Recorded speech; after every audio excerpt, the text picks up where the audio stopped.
And don't pick out one. Don't be like, well, there's Lucky Day and there's Leon Thompson. Like, I'm gonna disagree with whatever you're gonna say. I'm know. saying. So before my words get twisted again, I didn't say anything about you, Dame, just now. For the record, but people will hear this and connect it to.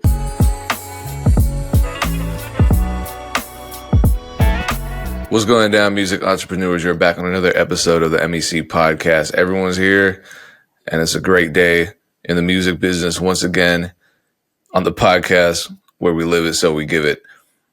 I have to smile a little because, every day in the music business is a great day and a struggle day.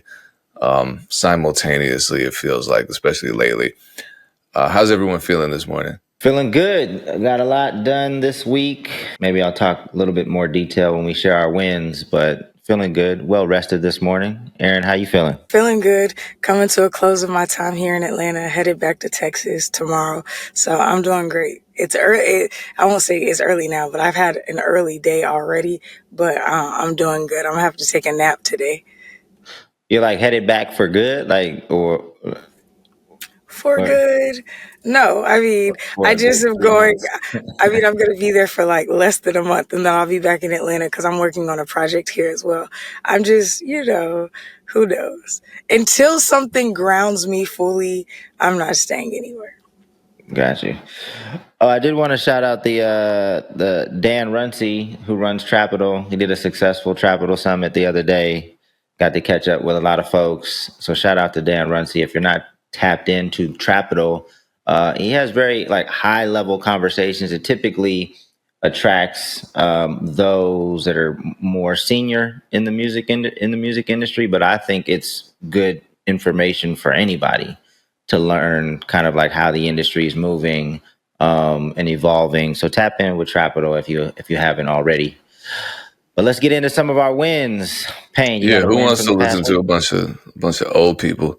No, before we get into our wins, I've been talking to people a lot about distribution, and the one, a lot of distributors offer the same thing, but two, the prices are the price points are different. So my advice is, look, try multiple distributors. But the beautiful thing with this podcast is that you can get 3 free months of Two Lost distribution. So go to twolost.com, use the code MEC, and you'll get 3 free months to try it out. Upload as much music as possible. That's what I would do if I was looking for distribution and trying to get my beats on the platforms for streaming, to try to make a new revenue stream as a producer, or, getting songs. If I'm a recording artist, getting songs on platforms. But do it.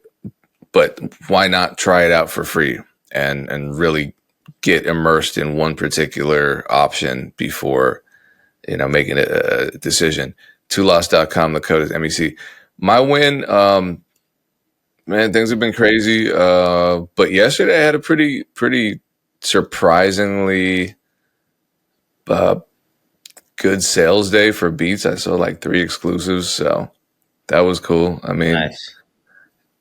Getting told beats are dead every day, and then that happening. Nice. Erinn, what you got this week? My win is the reason that I've been up so early. I went and met with the podcaster I've spent the most time with, I think, in the last 5 years. It was really cool to meet him, David Shands. We've talked about him here on the podcast before when we actually disagreed with the way he was stealing content. But in general, it was a really positive meeting.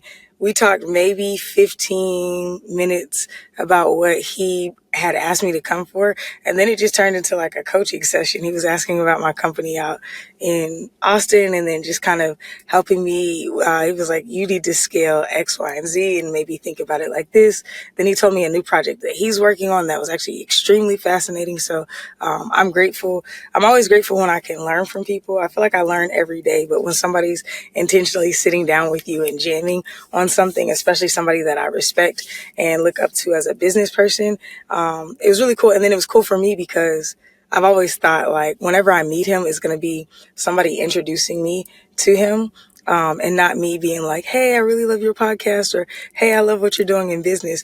And again, I've been listening to him for 5 years and gone to some of his conferences, spent money and learned things from him and his business partners. So for it to come from a place where he was calling on me and saying like, hey, I need advice in this area. I hear that you're somewhat of an expert here. It was a really cool moment for me. And it came from a kid that I used to mentor, who now is his shooter. So shout out to Jay Scribe. It goes to show, like, always treat people really well, because you never just know. And it's not about getting things from people, but like real community building is about everybody giving what they can at the times that they can. So shout out to Jay Scribe, shout out to David Chance. Something happened to me at Trapital. I'm not going to say. I'll tell you guys who it was after the pod, but the first thing. So I've known this person. I don't know them that well, but I've interacted with them several times over the years in music. I saw them, and they immediately said, "Do you know so and so?" And I was like, "Yeah, I've met him a few times. I've talked with him a few times, but that's not like my guy. I don't know him like that." And he said, basically, just giving me the heads up that he's on some bullshit. Like, we didn't talk about anything else. We didn't talk about anything else before she mentioned that. So I just want to let you know that if you're moving weird, it will be talked about and spread around the music industry. And Trapital, like I said, is like, senior execs. These aren't like junior folks. You definitely don't want your name spread around in a negative way in that circle, because it was actually kind of weird, to be honest. Like, he must have did some really wild stuff, or maybe she just assumed I had a connection for some reason, maybe because he follows me on Instagram. I don't know, but treat people right. Anyway, my win. I was on set of Ja's new series called Laugh. And I'm just super excited about it because it's dope. I saw the first episode, and I think we're really gonna be able to crush it with Laugh. So Laugh is a dark comedy. It's super West Coast. It's an anthology series, so every episode is a different story. The way he describes it, I don't think it's like that accurate, at least from the first episode. But the way he describes it is like Pulp Fiction meets Snowfall meets Don't Be a Menace. I could see it kind of, but it's dope. And the plan, because we always got to think 3 or 4 steps ahead, is like Laugh. This is Laugh LA, right? So this is told in the hood in LA. Every city has a hood, but slightly different. So we're gonna be doing Laugh Houston, Laugh Chicago, Laugh Atlanta. Like, I just see that we could, this series can extend for pretty much ever. And we got some really dope talent in it. We got some of the usual suspects. We got Ray Vaughn from TDE. He's in it. A lot of artists. There's Nilla All In is in it again. There's a group called Coyote, 2 Mexican cats that I met in person yesterday. We were chopping it up. They're super dope. If you're not tapped in, if you like hip hop, tap in with Coyote. They're a super dope group. Young lady named Daisy Lynn. She's a rapper. She's gonna be in it. So I'm super excited about the show. I'm like, unfortunately, super excited about the music because the soundtrack's gonna be banging. Again, super West Coast, so I'm excited about Laugh. So be on the lookout for that. It should probably drop like more quickly after we're done shooting, because we're editing it while we're shooting, because we're actually shooting this in order. Like, so we're shooting episode by episode, so we're able to edit it or start editing it sooner than we normally do. So. And then a quick bonus, like we pretty much are just waiting for the long form on the Tubi deal. So we finally got that done. Congrats. So, They started respecting you, huh? yeah, I mean, it's not, it's not crazy money by no means. We'll be able to step up the production value a little bit, but at the end of the day, they're really just asking for 6 months exclusivity, so they don't own it or nothing like that. But yeah, excited to start working with Tubi because I think it's going to bring additional opportunities. They've already reached out to Ja to be featured in, like, they have a WWE show called Evolve on Tubi, and Ja's going to be in a few episodes of that. So we're starting to see some of the synergy outside of like the stuff that we work on that they can potentially, start connecting some of the dots. So we're excited about that too.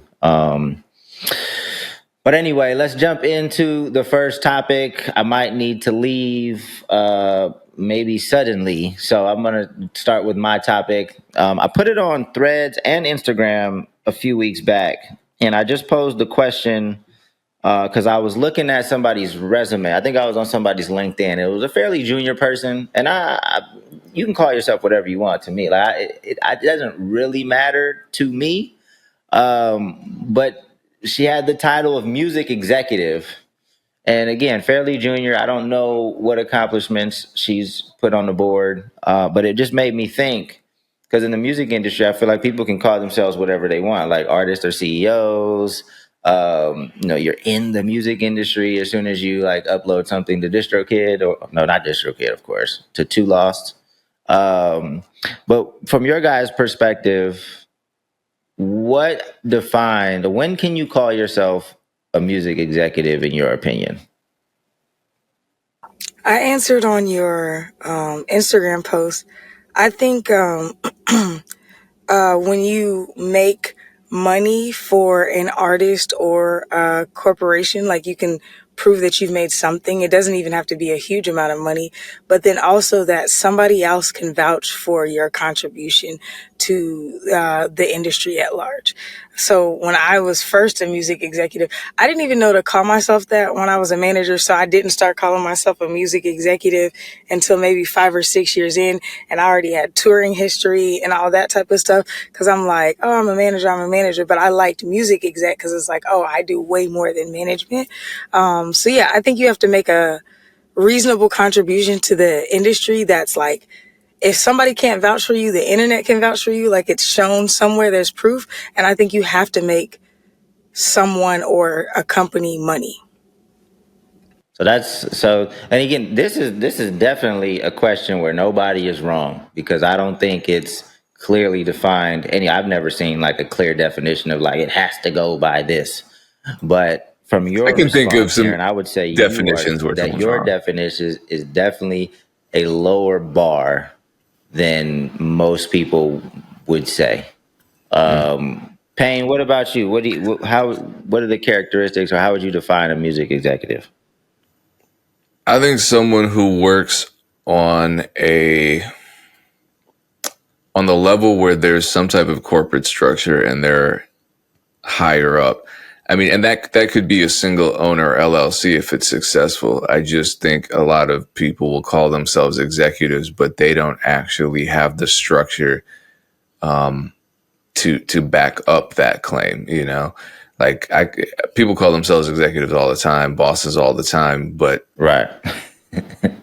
Everybody's a boss. I want to know I want to Dame's hear take, and Dame's then I want take. to go. Yeah, and then I want to go back to yours because I have a thought on that as well. I mean, obviously, I think there's two sides to this. There's people that have traveled the independent route, and there's people that have been in the major label system. I think in the major label system, it's probably more clearly defined, like just after a certain title. Like if you have, I don't know, you can be a director at a pretty young age. So maybe it's a little higher than a director in the major label system. Oh, you don't think if they're just working there, you don't consider them a music executive? Okay. No, no. Okay. Because a lot of people say that. That's why I'm just like, oh, okay. I guess it makes sense. You have a job at a record label, so okay. Nah, definitely not. I think there has to be like a certain number of years in music, unless you're like a super outlier, right? I feel like 10 years plus, maybe you start thinking about the music executive title. And again, unless just are a shining star and really put up, some crazy numbers.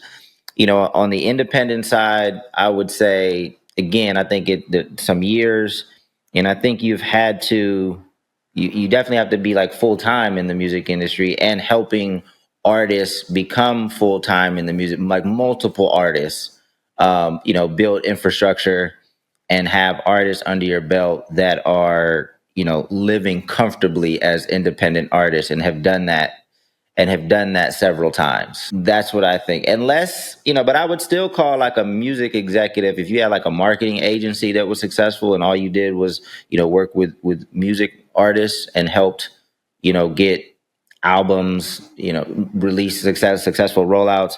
I saw this. Now, Erinn, you had a lower bar. Now, this is this cat had the super high bar. So this is Ron Stewart. I've never met him in person, but he's a senior vice president over at Warner Records.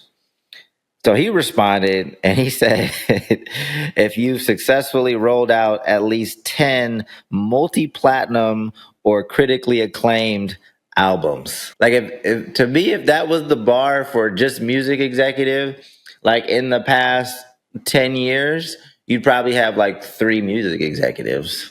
Like so to me, Erinn set a lower bar, Ron set a ridiculously high bar. That sounds like a personal bar. Yeah, it's like, hey, I've done this, so let me stop everybody else from calling themselves a music executive. I don't know I'm assuming he's done it because I think he would set that bar. No, I think I checked his bio and he had done like 11 or 12 or something. He was like, you gotta be on par with me or higher if you're a music executive. Okay, so I'm gonna tell you why I had the bar lower a little bit, and I didn't know the exact definition. I literally just looked up executive right now. I just had a connotative understanding of this, but executive is having the power to put plans into action or laws into effect. Then it goes down, that's the adjective, and then it goes down to a person with a senior managerial responsibility in a business organization. So I get what Payne is saying because he basically summed that up. So for me, I didn't have my LLC started until maybe like 2 or 3 years into me managing. But by that time, within about a year of me managing, my first band was on a nationwide tour getting paid. Like we weren't buying one, we were getting paid 42 dates across the US and Canada. And then a year and a half later, we started a label, went overseas and did 3 months worth of a tour over there off of the money. And that's when I started my LLC because I'm like, oh, it's a lot of different things. So I would definitely consider myself an executive, 3 years in, because I'm like now running a label that's only got my artists signed to it, but like managing the funds, expenditures, all of that, also managing them. And it was a band. So there's a lot of things there. But if you're considering my LLC, I guess I was in a senior role, kind of like what Payne is saying. But I just feel like, especially on the independent side, it's hard to be like, I get my bars a little bit low. I just feel like I didn't realize I've never worked in corporate though. So I didn't really have an understanding of executive until literally just now. I just was like, oh yeah, if you function in the music business, you are a music executive. I get executive as a distinction, not like I just work in the music industry. Like I make shit happen in the music industry. So now that I understand that, I still feel like it's not necessarily fair to say that you got to have like 10 plus years or whatever, because I was moving mountains at a very quick rate, considerably. To me, it felt like a long time, and I wasn't making a ton of money I wasn't full time, but my artists were full time. You know what I'm saying? So I don't know. That's just my take on it. So again, I think there are some outliers, and maybe you are an outlier. I just think in general, like as I'm seeing people and how they move, it probably takes 10 years to really, like on average in the independent space specifically, like to really gain the experience and get the wins under your belt necessary to call yourself an executive. But call yourself whatever you want. You got to do the work. That's really what it comes down to. I wanted this to be a quick segment. And I just got notified that my meeting got canceled anyway. So now you guys have to put up with me for the whole podcast. So damn, I know that's frustrating to you considering the history with that. Yeah, no, yes. I kind of knew it could potentially happen. It happens all the time. Anyway, Erinn, let's just jump into your topic. Yes, so I want to talk about how maybe I can do both of my topics in pretty quick hits. I want to talk about how Lizzo says there's no song of the summer. Pang, can you roll that clip?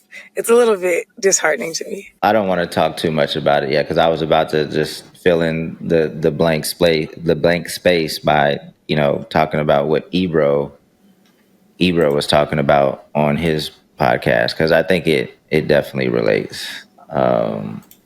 But we'll play the clip with it. I didn't know Lizzo had like that great of a voice, and don't if there's any Lizzo fans here, like I just had never heard her sing live She's incredible. until she just did the little duet with Kelly Clarkson. I saw some clips from like a duet, and I was like, Something that I do know though is that most people, at least in my experience, who can play the flute can sing incredibly because of the type of voice control that it requires, breath control that it requires. And she's like not just good at the flute, she's like savant level at the flute. Like, and can flip and twirl. Even when she was like 200 pounds heavier, she was doing cartwheels playing the flute. So like Lizzo is on another level, I'm gonna be honest. oh yeah, that the comment is the winner right there. Jet 2 Holiday was the song of the summer. Oh, that's No true, cap. actually. For sure. That is definitely the case. All right, let's watch Lizzo break Aaron's heart. Hi, I'm a multiple Grammy Award winning artist with multiple number ones and multiple platinum plaques, soon to be diamond plaque. If you are coming in this industry, you should watch this video. The music industry is in complete shambles right now, and you can use that to your advantage. Back in the day, the music industry was very algorithmic, as any other industry was, but that industry was controlled to a certain extent.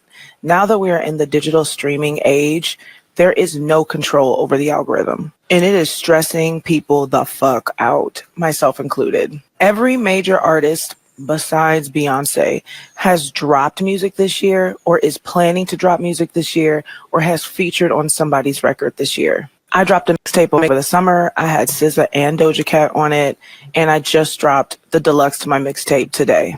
And yet there are still people who don't even know I dropped music. Hi, I'm a... Oh, should I watch the next one? Yeah. That's probably Every the major gist, artist... right? What? I think we're good. Okay.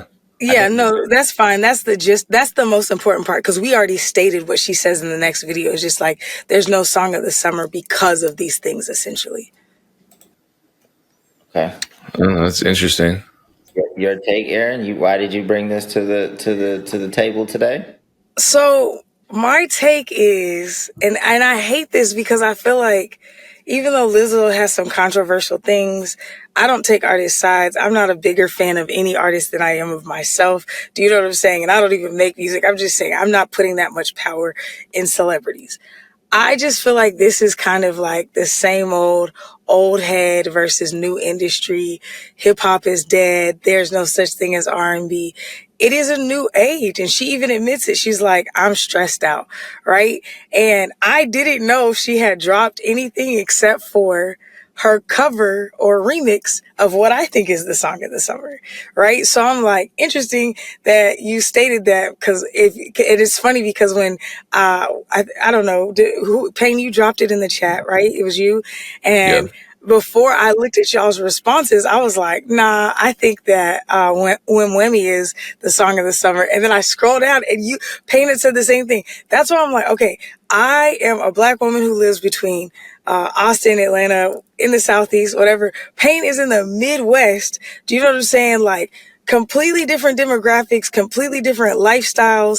Payne is a DJ, so he's super tapped into the music culture, but like we're definitely going to be catching completely different things. For us both to just immediately respond to that video and say, Whammiee is the song of the summer, I feel like has to have some validity. Like last year's song of the summer was Not Like Us, right? So Yeah. it's like, and technically it was the song of the fall too prior to that. So that is a definitive song of the summer for sure. I think because it was on such a global stage. But When Whammy to me is the song of the summer because it has all of the youth. Like my best friend is like somewhat of a like religious, I will not call her a zealot, but she doesn't listen to like a lot of music outside of clean music. She recites bar for bar One Whammy to me. Do you know what I'm saying? She's the one who put me onto it because it was blowing up on TikTok. It is probably the most TikToked, danced, whatever song. It's on socials, but I'm outside in the streets.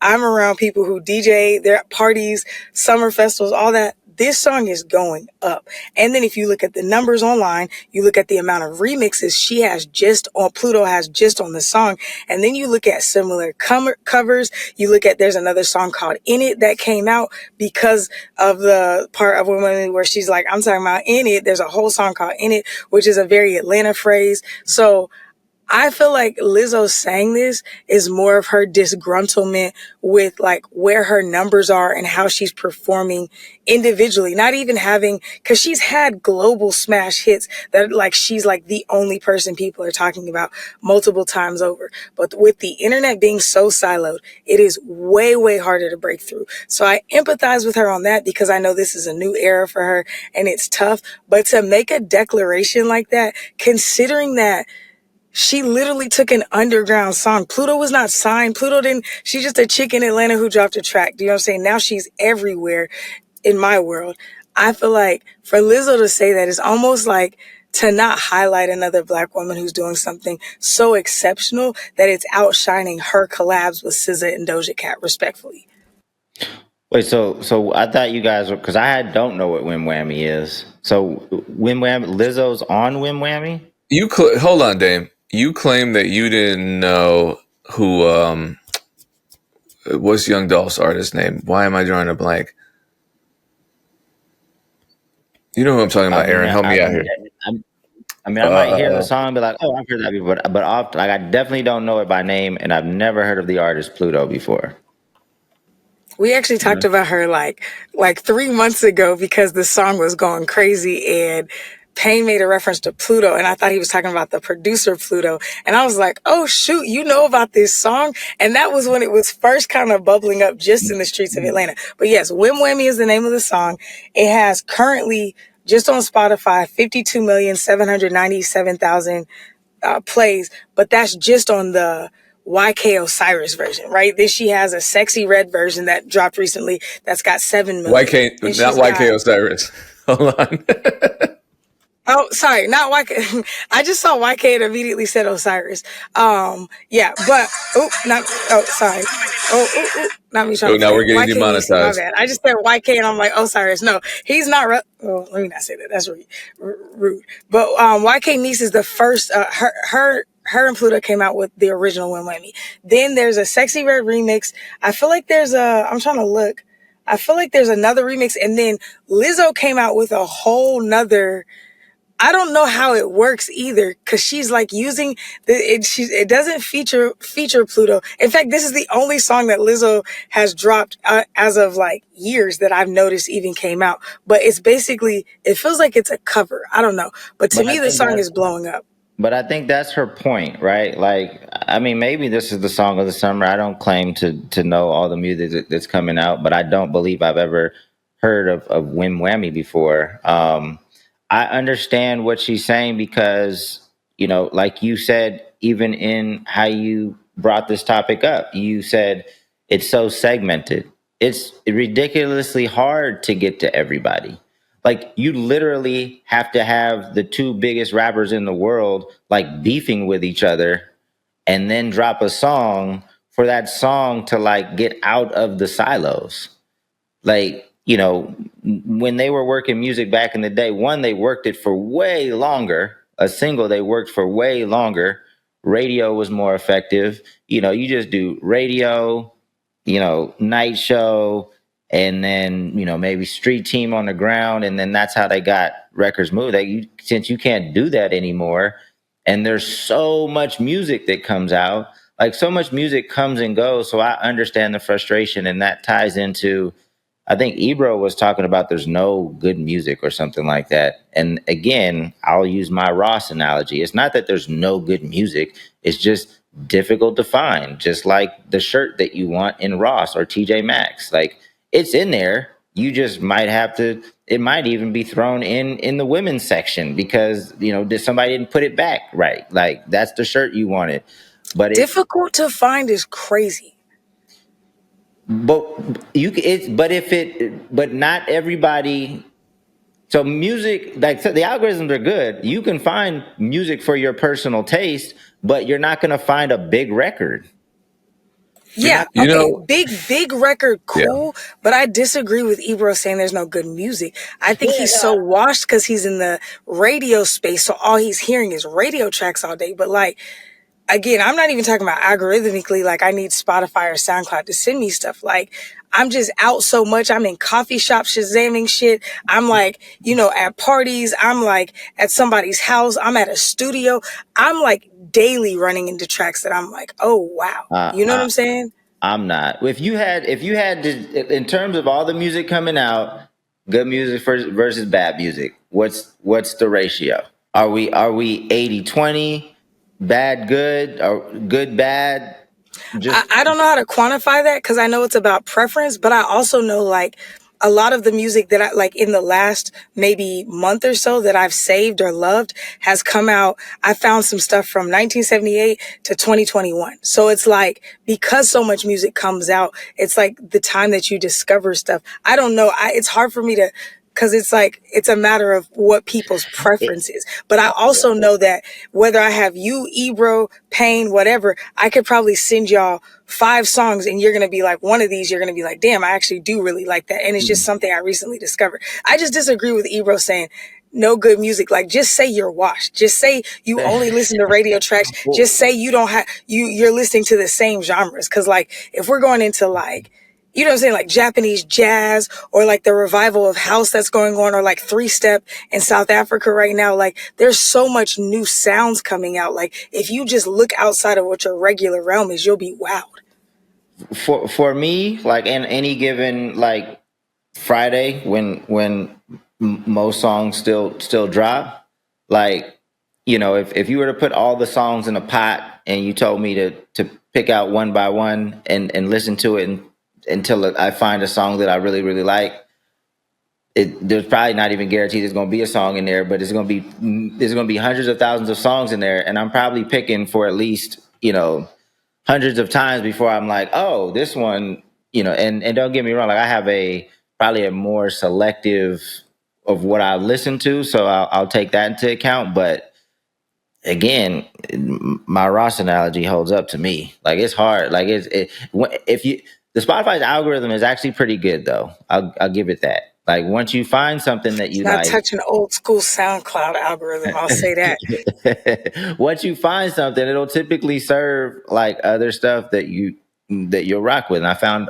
a lot of artists that way. So I'm definitely not in Ebro's camp of saying there's no good music. I definitely think there is. I think that was a wild statement for him to make, but it does take a little extra effort to find, as opposed to back in the day, it's going to be shoved down your throat. Even a song that you didn't like, eventually you're going to start chanting to it. So I think that's just the point. Like, and I know it's frustrating for what do you say, Payne? I said, maybe. It's just funny that Ebro's a part of that structure and he's making those statements. I just feel like, as I get older, I just want the older talking heads to shut up because they say stuff like that. And none of us are acknowledging that age and nostalgia has anything to do with our opinions on the current landscape of music, but it absolutely does. I don't hear 15-year-olds talking about, oh God, I'm so sick of all this. We have no options for good music because their minds are in discovery mode. They are discovering music, and then people also don't take into account the changes in the music business and just the music landscape, period. how many songs are being dropped today on a weekly basis as opposed to 1998. I mean, it's night and day. So you asked about the ratio earlier, Dame. I'm sure the ratio is the same. It's just that the numbers have gone up. It's no longer 10 to 1. It's 1,000 to 10, or you know what I mean? Dang. Not to me. Everybody selling a CD in the parking lot was mostly trash. It was, but here's the difference. Here's the difference, right? To me, like when I found an artist that I liked back in the day, I was 80% sure that whatever they dropped next, I was rocking with. I don't feel like a lot of younger artists today have it in them. They didn't build up the skill set necessary to keep the consistency going. Like I know if Joe is dropping something like the next Joe album, I don't even need to hear the single. Boom, I'm rocking to it. Like I think that there was more consistency with artists back then because more effort went into making most of the music. Do you think that's a preference thing, though? Because if you listen to Bad Bunny's first album, second album, third album, every one of them. In fact, if you're a Bad Bunny fan last album and you listen to this new album, you may be like, I only like 2 or 3 tracks. His sound is complete. He evolves rapidly, but he's phenomenal at what he does. So it's like, it could just be a preference. Like, I think that's why he's this generation's GOAT, because he's doing it at a high level, but he's evolving with the way that kids like to listen. And I'm not even just saying kids, but I feel like that may be just a preferential thing, like Payne is saying, like because of the era that you come from.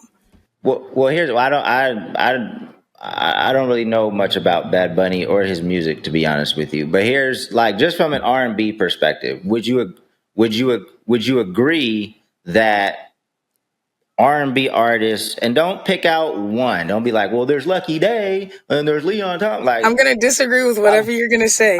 I know. Saying all of the artists back in the day spent way more time developing than on average artists today. They had to, yeah. Yes. And that translated to more consistent quality music. Respectfully. So all of that development doesn't translate to more quality music? I think it translated to less output. Yeah, but there was less output, but all of those songs were just more tested, took longer to mix, whatever they did, it was less output for sure, but all of it went through more of a process before it came out to ensure that there's quality held up. I agree that it went through more of a process. Absolutely, Dan. Sorry, Erinn. I think I agree. It went through more. Hold on. I think it went through more of a process. But here's my take on it. If I listen to Dru Hill or Boyz II Men albums, I get bored because I'm gonna hear 3-4 hits and then it's just gonna be the same kind of like slow dragging sound, right? No disrespect to the predecessors, no disrespect whatsoever, right? Dope. But also, if we're looking at the landscape of R&B right now, to me, it's the most exciting because of what's coming out of the UK. It's not just Lucky Day. Shout out to him being here in the States. Shout out to ones holding it down in the States. But right now, the UK is coming mad with R&B and like nostalgic and reminiscent R&B, like what I feel like most older Americans are looking for because they grew up on this and it's their time to shine now and they're going crazy. So I feel like the artist development is an aspect for sure, but I think preference and like the type of ebb and flow that you're looking for is just like, I want something that's familiar, which is what I feel like Ebro is saying. I want something that's familiar. And it's like, just because it's not familiar doesn't mean it's underdeveloped or inconsistent. Unbeknownst to you, you proved my point because you said that the UK is having a resurgence now, and it's very reminiscent of a time because. And I just put a song from El Mean on my playlist yesterday. Useless. I saw him doing it. The Cadillac. That Cadillac series is dope, where they sing in the back of the Cadillac. He is an example of what all artists used to do. El Mean, I wanted to put when I was working at BeatStars. I had reached out to him because A was acting like he wanted to create a label for a second. and I reached out to him. So when was my tenure at B-Star? This was like 3 or 4 years ago. And he's still not really broken. Like I was because I was disappointed when I was disappointed when I went to his page. I was like, how does this song only have 2 million streams? Like this song is amazing. Granted, he only dropped it like what 3 or 4 weeks ago. It's still pretty fresh. Oh, but still, like and I know R&B, but I'm looking at and that's the song on the project that has the most streams. So he went through more of a similar process. He's a Def Jam. I don't think so. I think he's UMG, RCA, maybe. I don't know. But anyway, I rock with him because I know that he really respects and values like music of yesteryears and artists that you can tell like if there's an R&B artist today. You're right. He's on Def Jam Polydor. And that makes sense because I feel like Tunji and them, they really take their time and put them through a process similar to back in the day. So that, yeah. Anyway, you guys can have. I'm not disagreeing that those things line up, but I'm saying that a lack of consistency, which is what you're saying, people don't have a consistent sound. I'm looking at like people like K1, who I think has a consistent-ish sound, but has changed it a lot. I've been a fan of her for a minute. Wait, Sasha Keeble. I gotta cut you up. Not a consistent sound. Not Okay. just like, hey, you do the same thing every time. It's just music because definitely people have to evolve. Like I don't think you can exist if you just the only person that does stuff like that is like LL Cool J, like or like LL Cool J's been in the game for a minute and he still has like the same formula for his. Is he still dropping music? He did like a year or two ago. It wasn't that long ago. So I sorry to cut you off, but I didn't say it has to sound the same. You can evolve, but there was just a trust in the project. In the next project, it was like, okay, like I know what these cats do. I'm gonna buy it without even hearing the single. I don't know. I feel like I'm getting that. And you are, but it's just not. Going to Lizzo's point, it's just not. Like there's too many people like doing music saying me, look at me, that like El Mean, I think this song should have tens of millions of streams. I'm looking and it's got 2 million, and that's the biggest. This is disappointing because it's got 3 million. The next biggest one is 400,000, and then it goes 100,000, 100,000, and then every other song is less than 100,000. It dropped less than a month ago, though. I'll take that into consideration, and I'll check. Hold on, I need clarity here, because are we saying there's a lack of great music, or are we saying there's a lot of great music out there that's just kind of undiscovered? And then that would lead to the next question, which is, do we miss the days when the music industry proper had all the control over what became a hit? Because it sounds like it's just from your perspective, Damon, it sounds like you're saying a lot of those things at once. And I'm trying to get some clarity on what your opinion is, foundationally. I'm not mad at where we're at. We are where we are. Like if I had control and can change how things were, I think like Erinn said maybe a few months ago, like I'm cool with some gatekeeping.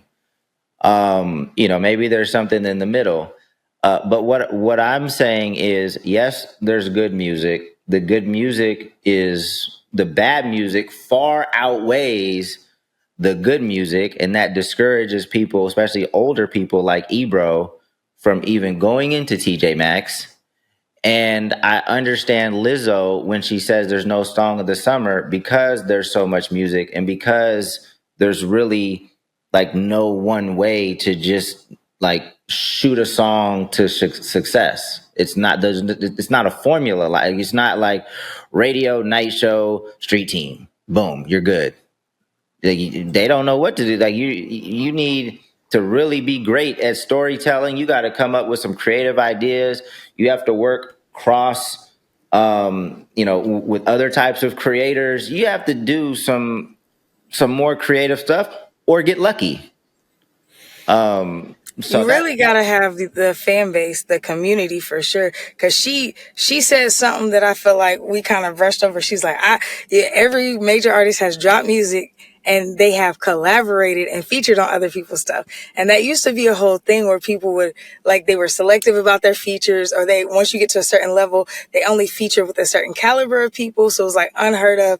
That's why when Drake started featuring on little people's stuff, it was like, oh my God, it was like a whole thing because that didn't used to happen.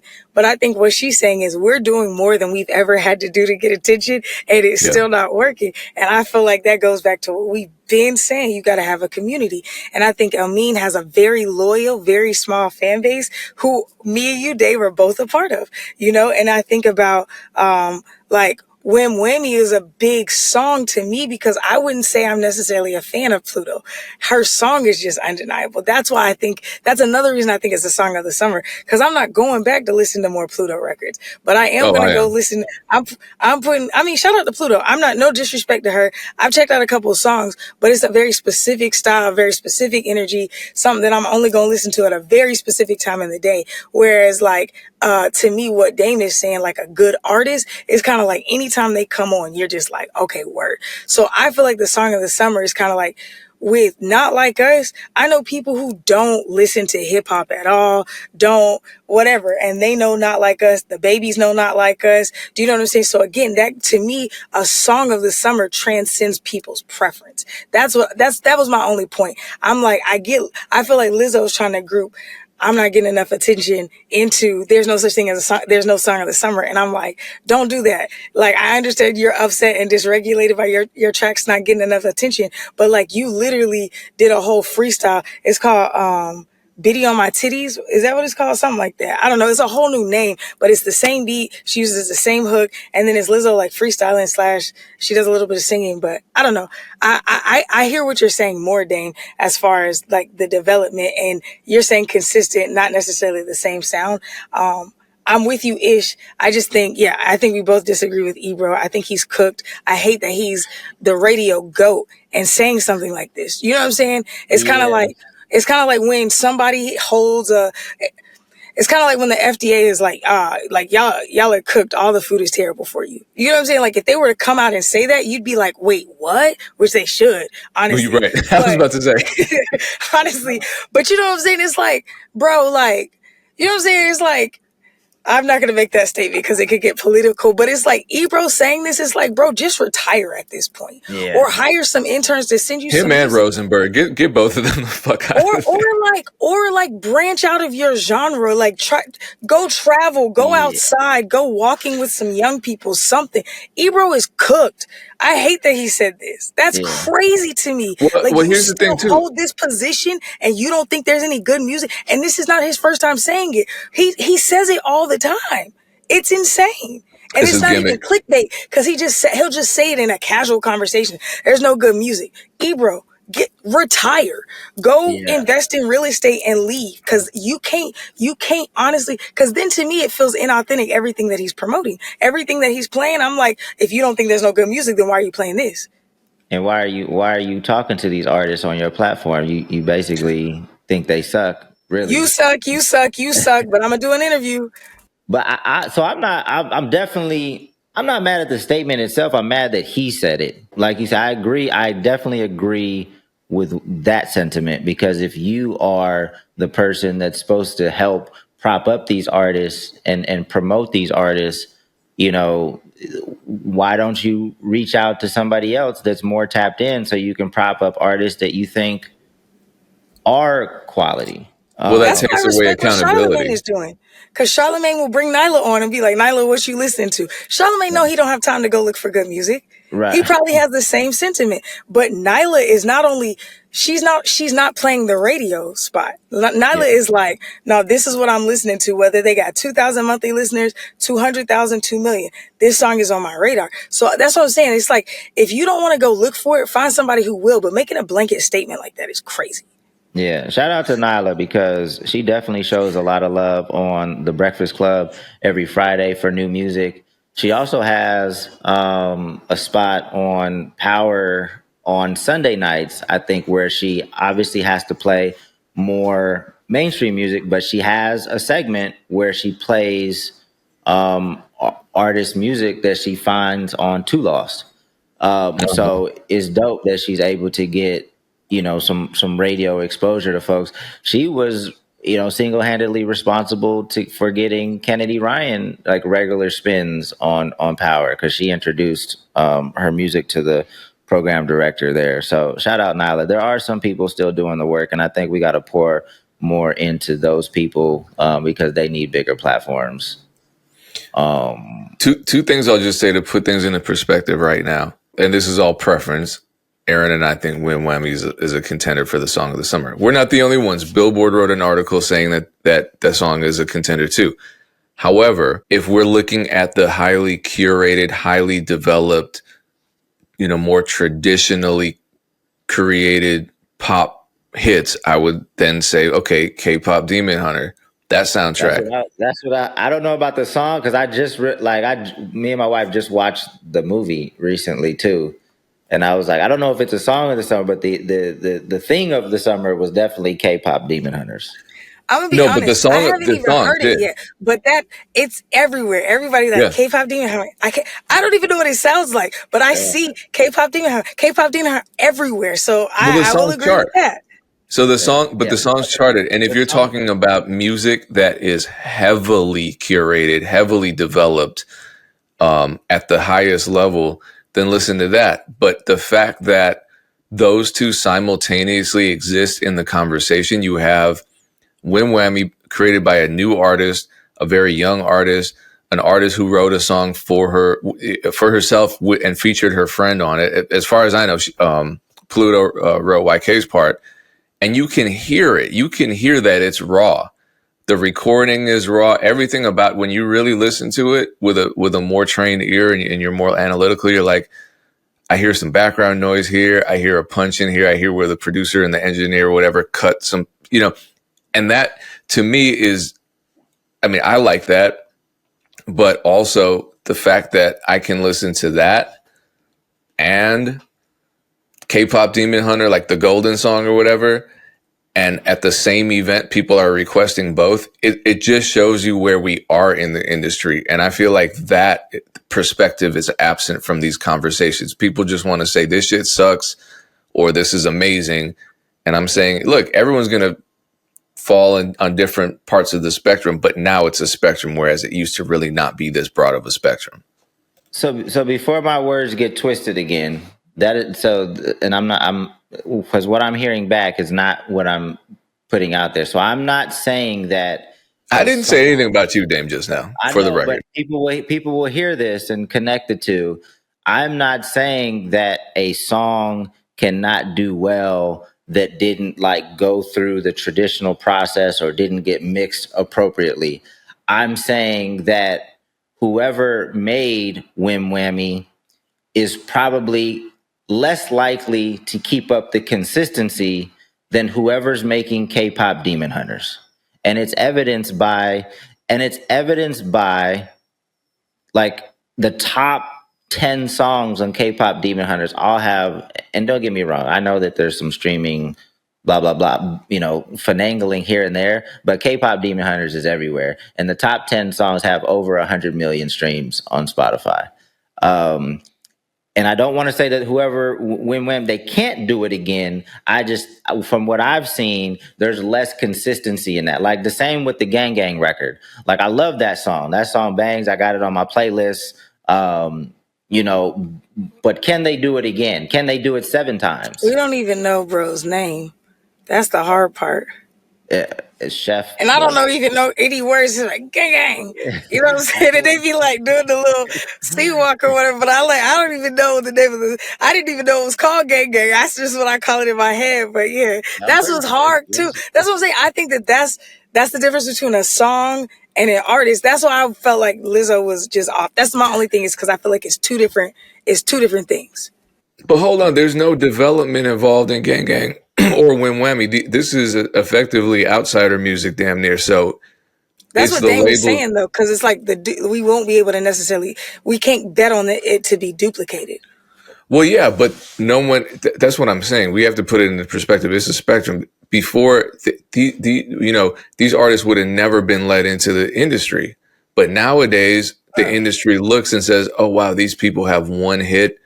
Let's just grab it and squeeze all the money we can out of it. And so that's, my fear is that we're blaming the artist for this. And we're like, no one's creating. People are making great music. People are making subpar music. People are making music that is contentious. Some people like it. Some people hate it. That's what I'm saying. It's a spectrum, and it's crazy to compare. If we are, I'm not saying you are, Dame.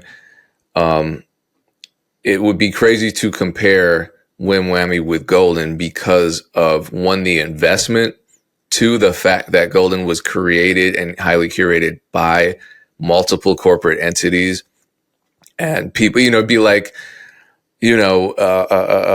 Taylor Swift's production and songwriting team to scoff at something some 13-year-old recorded in her house that's getting, 10 million YouTube views, and like, well, that's nothing compared to the Red Up. Like, of course it's not.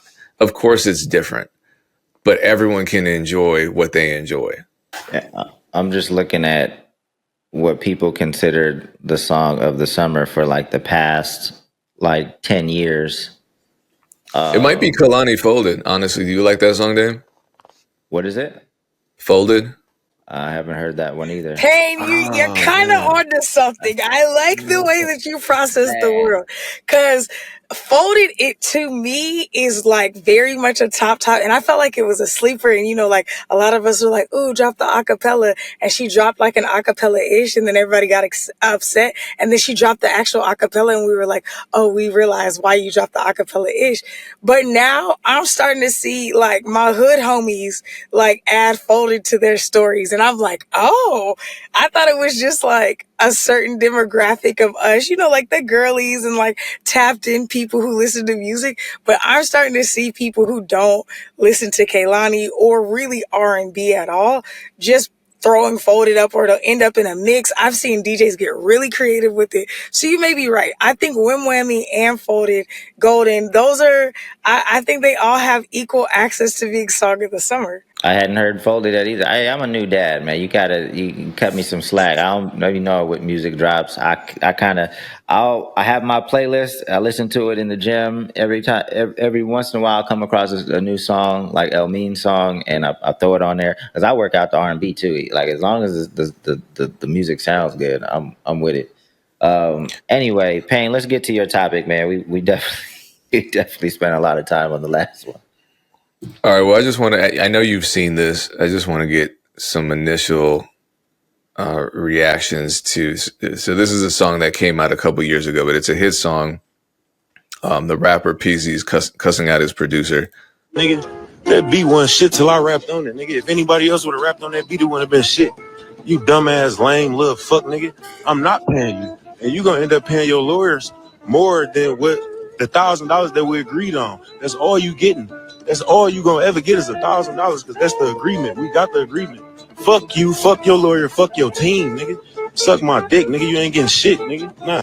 So do you know the song that he's talking about? At first, I didn't connect the two, but I'm very aware of the song. It's a viral song that samples the same track that Hit 'Em Up sampled, I believe. Okay. So once I connected the song with the sample in my mind, because I think it was a Cosmic Kev interview that followed that initial "Suck My Dick" voicemail. He clarified that it was a sample, and I was like, "Oh, it's that song," and that song is a hit. I love that song. I heard it was one of those songs you hear a clip of, and you're like, "Okay, I need to hear the whole damn thing." And that's what happened to me. I heard a clip of it, and I was like, "Wait a minute!" So I listened to the whole thing, and you think you're discovering someone new. It's already got 10 million plays on YouTube, and it was like that for me. I felt late on it, but initial thoughts just on, I guess, the messaging. I mean, obviously, it doesn't sound like things are going to get resolved, at least anytime soon. I mean, that language is not, that doesn't. from what I heard, that doesn't. It seems like it's gonna be a while if this ever gets resolved. I mean, we don't have the information, right? Like he said, he paid him $1,000. $1,000 for what? Like, did he sign a work for hire agreement? Did he sign a producer agreement that okay, this is the advance, and these are there splits involved? Like, we have, if that's all we're going off of, we have no idea what they agreed to. Is it an actual contract? Is it verbal? Is there confirmation via email, text, something? Like, I don't even know who's in. I mean, it sounds like I just don't agree with it. I don't know what happened prior to that. Other cat might have popped off first, and maybe that's what he's responding to. But yeah, they're not resolving anything anytime soon. When you start talking, No, about not people with like that. No. I just don't. We just don't have any of the information. Yeah, and I wish mean, I knew more. yeah, and I don't want it to be a situation where, remember, we were talking about that conversation where everyone reported, in our defense, everyone reported on it as a rapper cussing out a producer for overcharging for beats, when in reality that's not at all what the conversation was. Bro, I'm so tired. Sorry to cut you off. I'm so tired. I mean, it's not going to stop anytime soon. But like, people just with the clickbait titles that have people just making up shit. Like they with what happened with Charlie Kirk the other day, there was like a post that said like Justin Jefferson donated agreed to cover like all the funeral expenses, and they know why they did. Like, Justin Jefferson probably doesn't even know who Charlie Kirk is, and they know why they did that because he's a black dude. He's an NFL player. He's probably the best receiver in the league. People just be making up shit just to stir them up, and it's annoying. It makes me want to log off every time I see some bullshit like that. Anyway, sorry for the rant. Yeah, no, I mean, it's annoying. I think one, obviously, I've made entire videos about the attitude that beats aren't shit without a rapper on them. So I don't even want to get into that. I think, aside from just the visceral reaction that we have to that, one of the producers from my state, so shout out to him. And I'm looking through the comments to try to maybe find clarity, because sometimes people will clear things up. And I saw a lot of comments of people saying that's not how it happened. That's absolutely not how it happened. And there were all these. So I'm not entertaining any unverified accounts as the actual facts here. But if I were to say that what happened was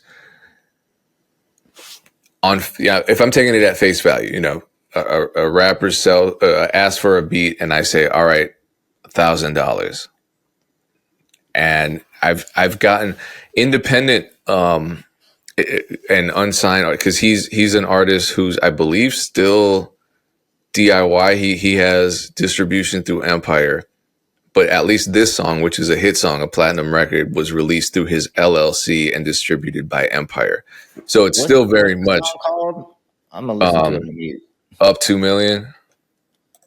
Up 2 million. My bad, 2 million up. And if generally with those types of agreements, an artist will send me a contract and it'll be trash. It's weird, because you always hear that the major label agreements are the ones to watch out for, and they can be.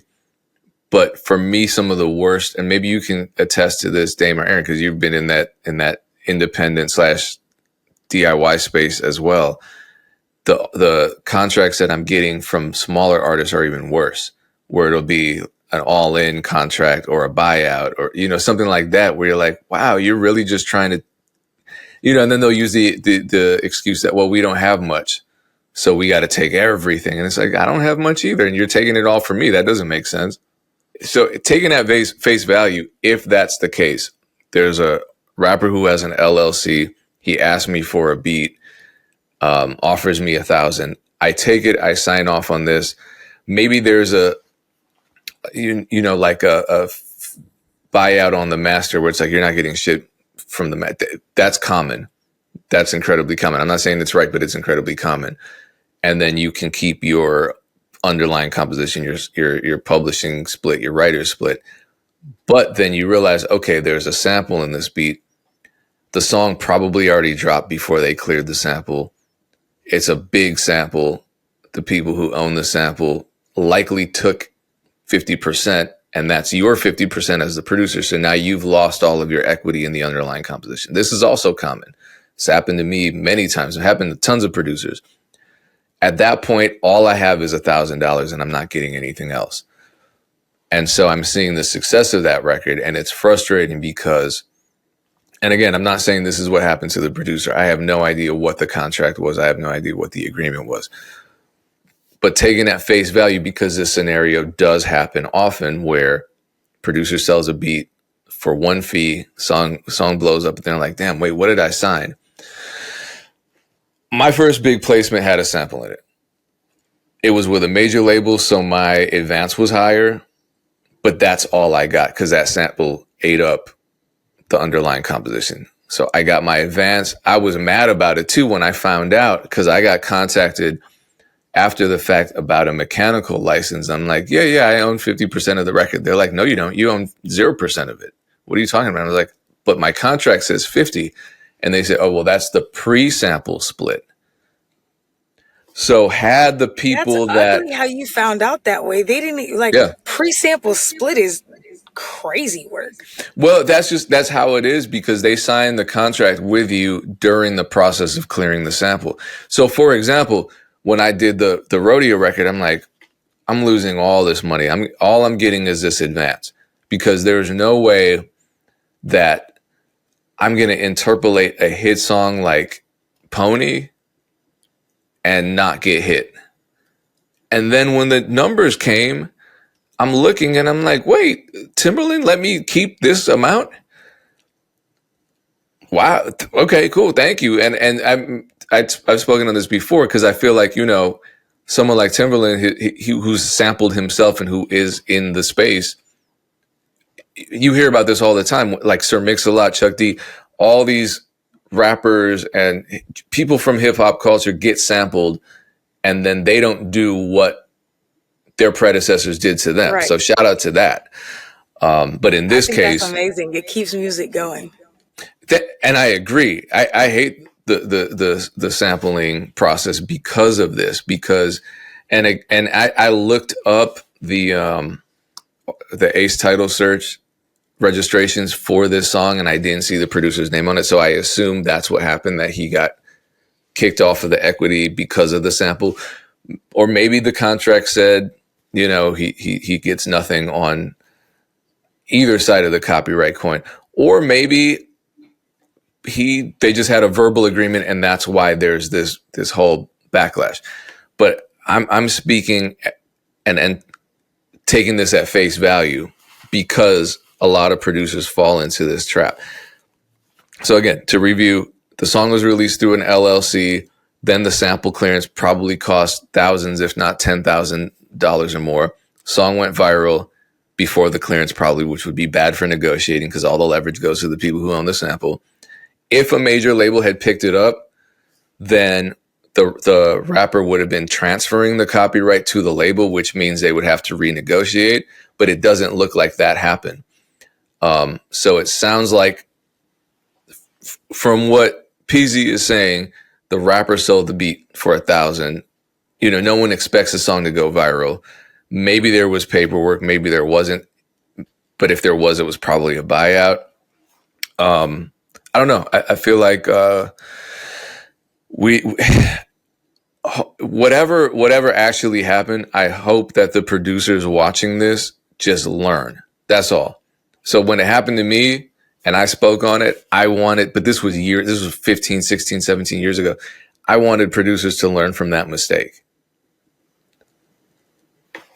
I think all we can do is keep speaking on these things when they happen and hope that it reaches people.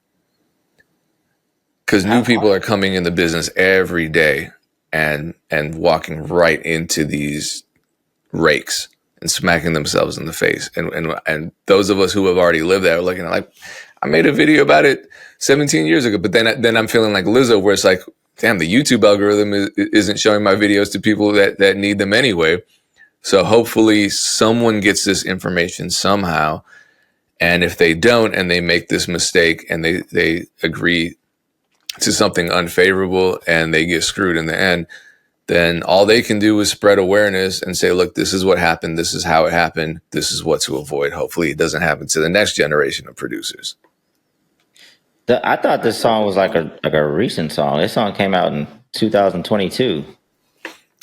Yeah, 3 years. It probably took a little bit for it to, gain the moment, because I'm pretty sure it went viral on TikTok first, and then there was a period when everyone was talking about it, and like obviously Empire was proud of that success. Cause I was looking at it and I was like, okay, he's at like 900,000 monthly listeners, but the song has like 70 million streams. So I was like, okay, he must have been put out a long time ago, because he's definitely cooled off since then. Yeah, no, that song's platinum. I'm pretty sure that's his biggest song. Does he have other hits? That looked like his biggest one. Looked like he has some other songs that did well, but on that same project. Oh no, Build a Bear with featuring Pooh Beats. He got a few songs that did some numbers. Yeah, I just I try to keep things as cool as possible. Once things start escalating and you start calling each other names, like it's pretty much a wrap. Like I don't know if there's any instance that I could think of where it like came back to a more civil conversation. It typically only escalates from there. Like once the name calling starts, it's hard for egos to accept that and bring it back down. Yeah, but if the producer wants to reach out, and I know they're also from around here, so I'd like to hear their perspective. The other thing that's whack for artists to say is like they defend some of their shady business by saying like, if somebody else would have jumped on the track, that shit wouldn't have been nothing. Like, how you know? Like, yeah, I mean, in like that was probably their like one song that went. They acting like they do this all the time. And it's like that could have happened with somebody else. Maybe you don't know, but that's not a strong argument. That's not a strong argument legally, and it sounds crazy to me at least.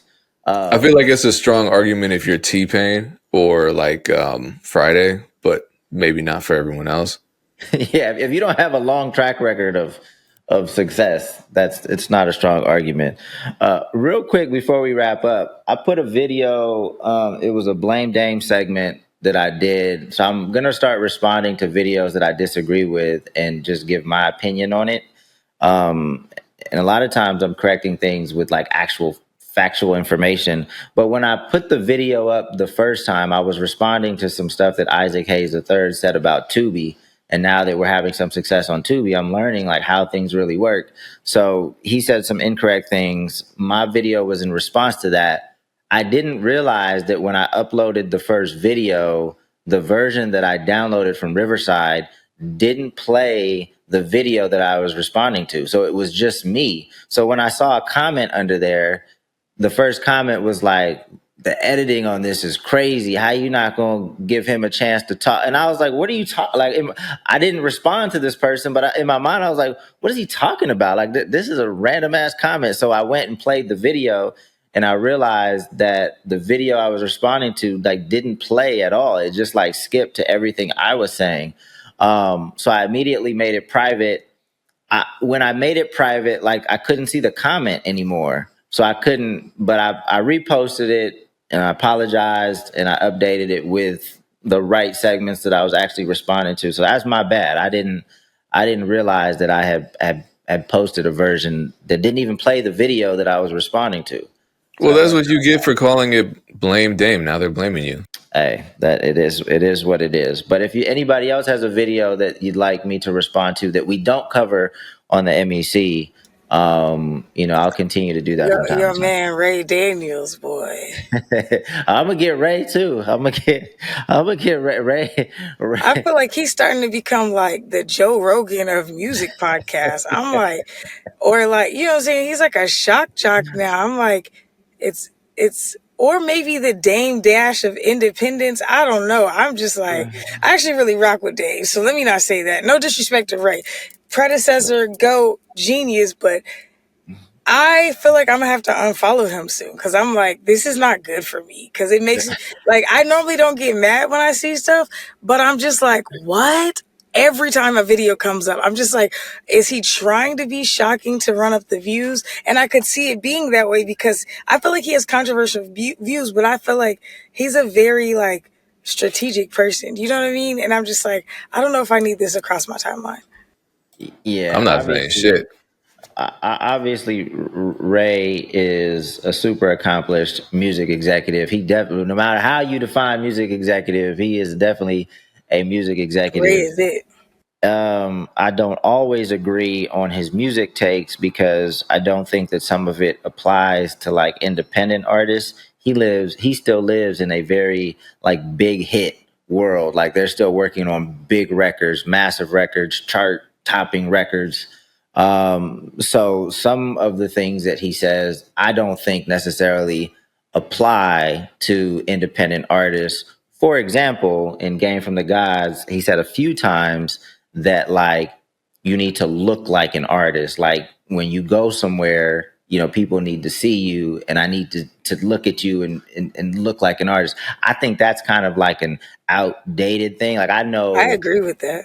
I know hella independent artists that look regular and they make crazy bread. Like For sure, but if and they you're like already that. making it cool, I feel like look the part, get the part. You know what I'm saying? It can help, but it's definitely not a requirement because people come in the two loss office all the time looking super regular or looking like everybody else. If you go walk out on Hollywood, like they wouldn't stand out.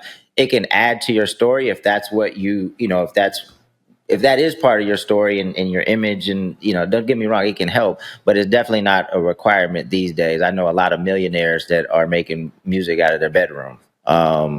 So anyway, yeah, if I find something, if Ray keeps talk, I'm not going to respond to his like non-music take because the non-music takes I typically never agree with when Ray's talking about stuff that's not music related. We had a debate when he was here. We went to breakfast and I can't even. It's something political that we were going back and forth on.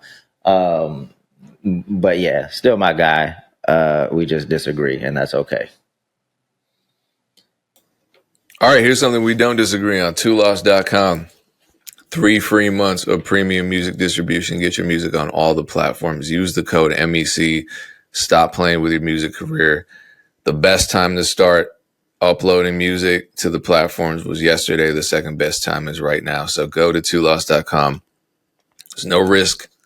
Use the code MEC. That's 3 free months. You can get a lot of music up, whether it's instrumentals, whether it's full songs, whether it's acapellas. Kalani's might be setting a trend right now. You can get it all up on these platforms and find your audience so they can find you. Twoloss.com. Use the code MEC. It helps us. It helps you. We appreciate you tuning in for another episode. We'll catch you next week. Same time, same place. Peace.